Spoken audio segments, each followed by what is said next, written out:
Jeff, welcome back to Retail Media Thursdays. I think this is becoming a bit of an annual tradition to do this in Cannes. It is, and let's just keep it rolling. Every year we'll just keep doing our Retail Media Thursday when we're here. But one of these days we're going to actually have to do it at a bar because that's where you take everybody else. We're here at Cannes. It's the home of creativity. Now, I think one of the other buzzwords, one of the things you said we're looking forward to this week is AI. I know there's a lot of user cases with AI where it's going to help to kind of democratize creative, help us to be able to create at scale. But is it going to take away true creativity? I've come from an advertising background. I used to work at Ogilvy, and it's the thing I'm worried about is we're just going to start relying on GenAI and AI, and everything's going to become really boring. Yeah, I don't think it will take away true creativity. I think that it's still going to take a creative mind to see if the output is catching the emotion that you want to come from an ad, right? And so I think the roles are going to change, but I don't think the output is going to ultimately change, because at the end of the day, the creative teams that come up with some of these really ingenious campaigns are able to tap into an emotion to get a consumer to consider something or to connect to something or to want to buy something. And, you know, AI by its nature doesn't have emotion. And so it can take the inputs that you give it and it can generate the outputs, but still you need to put a critical eye to it to determine whether that's meeting needs. Now, what will it do? Well, it might actually give you an inspiration that you weren't thinking of before. And so if we think about like the development of the cell phone, and it doesn't matter whether it's Apple or Android or whatever, you know, you could shoot a full commercial now on one of those phones. So has that taken away from like the production companies that are still doing full productions? No, but it has created a democratization, allowing people who never were filming before to be able to be amateur filmers or even professional filmers.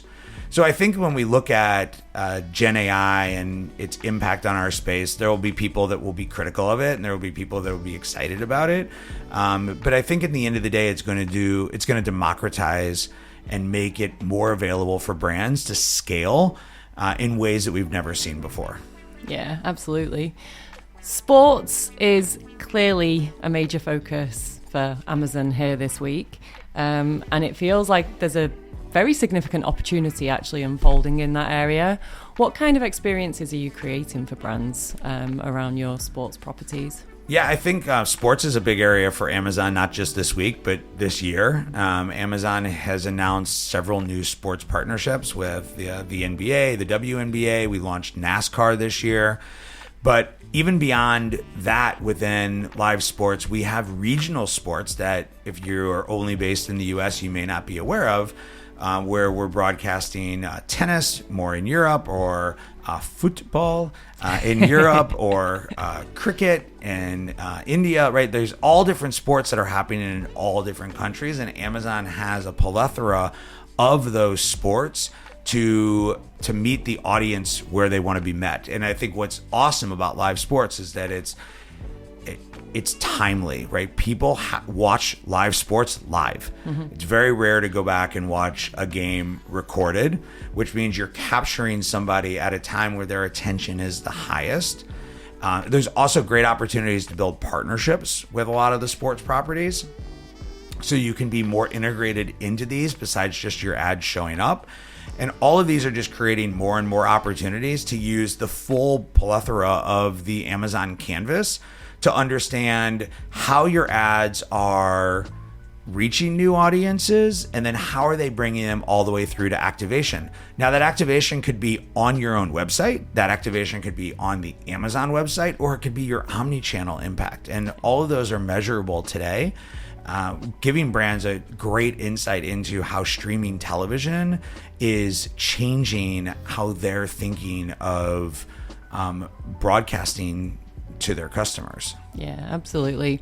You mentioned there that activation could be on their own website or the Amazon website. And obviously we're seeing Amazon start to create a lot more of these off-site experiences and ad formats. When we combine that with something like GenAI and we start to see that the consumer experience on these retail websites is going to fundamentally change as well in the future. Like, they're probably not going to be searching for keywords anymore. It's probably going to be a lot more kind of experience based and asking questions. Do you think we're at the start of the kind of the beginning of the end of the keyword and sponsored search the way it is today? Like, what does all this mean for the future of retail media? I don't think we're at the beginning of the end. It's too early to know whether one thing is going to completely change the behavior of something else. I do think it'll impact it, right? I do think shoppers will shop in different ways in the future, but it's too early to know exactly how they're going to shop.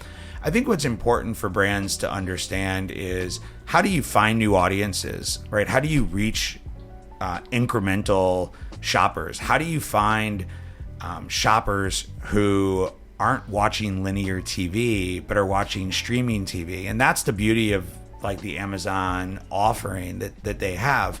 How do you drive people to your D2C website, right? 2 years ago, Amazon wasn't talking about driving traffic to your D2C website. So brands who are trying to build their own D2C site can now use Amazon advertising to drive that. And so however your customer wants to shop and interact with you, Amazon has an offering for you to be thinking about.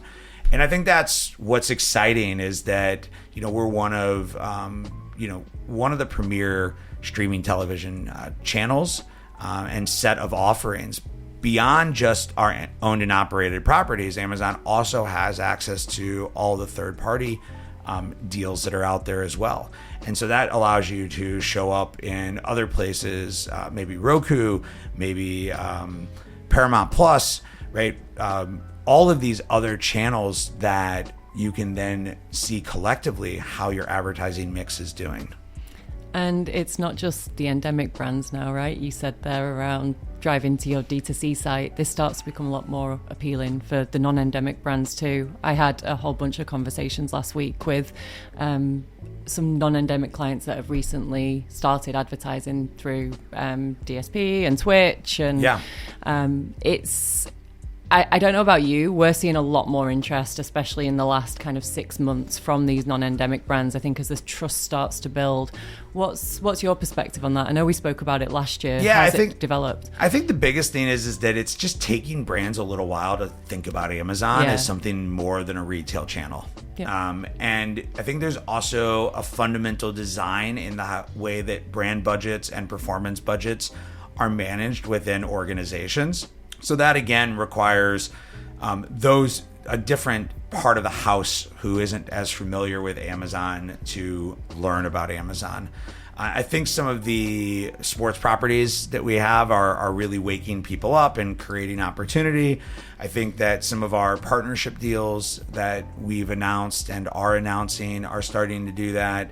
And the brand builders who are used to doing more reach and frequency are seeing opportunities to use Amazon to find incremental audiences and measure the impact. And I think that's a big way forward.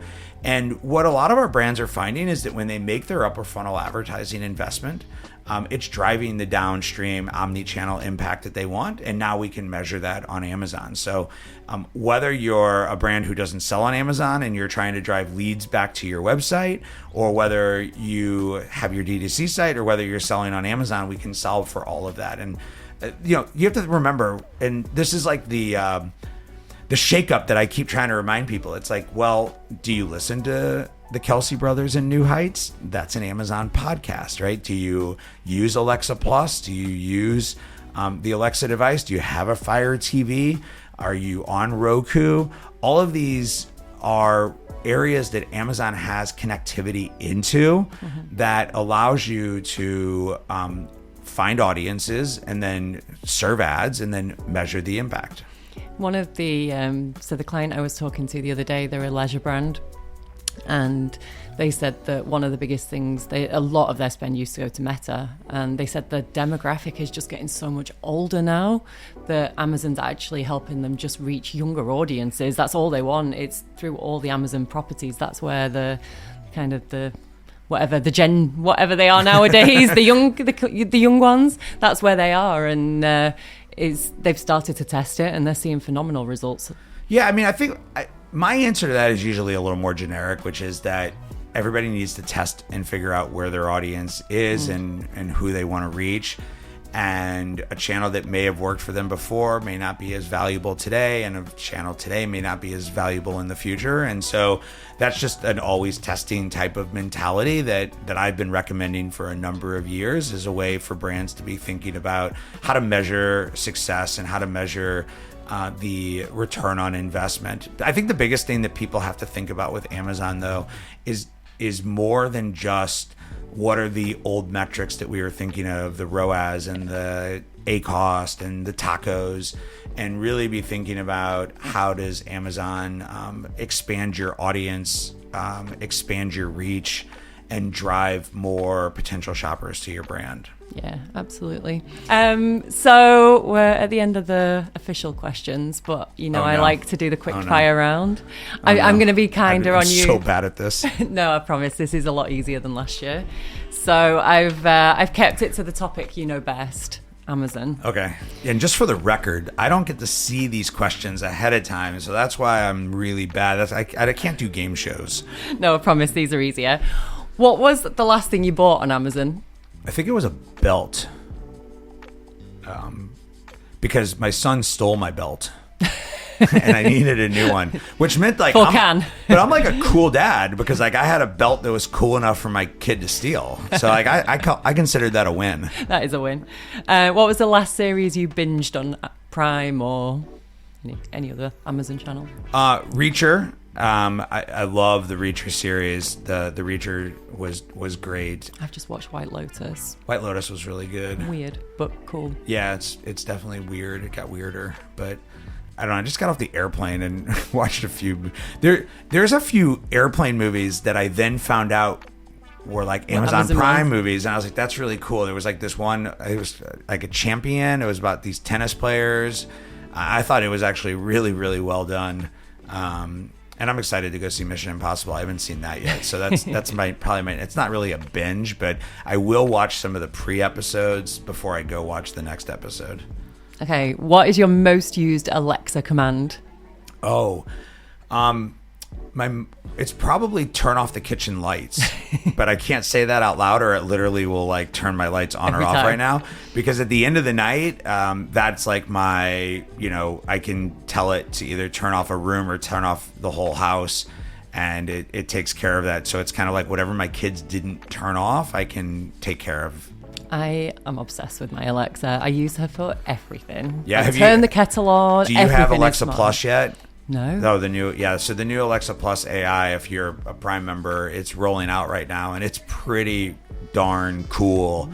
We'll have to do a whole episode on it when it comes out. Yeah, maybe I'll get the Alexa chief evangelist to come on and let him talk to you about it. I would love that. Yeah. Your most regrettable Amazon purchase? Oh, it was probably something that I bought and then I tried to return and couldn't return because I missed the return deadline.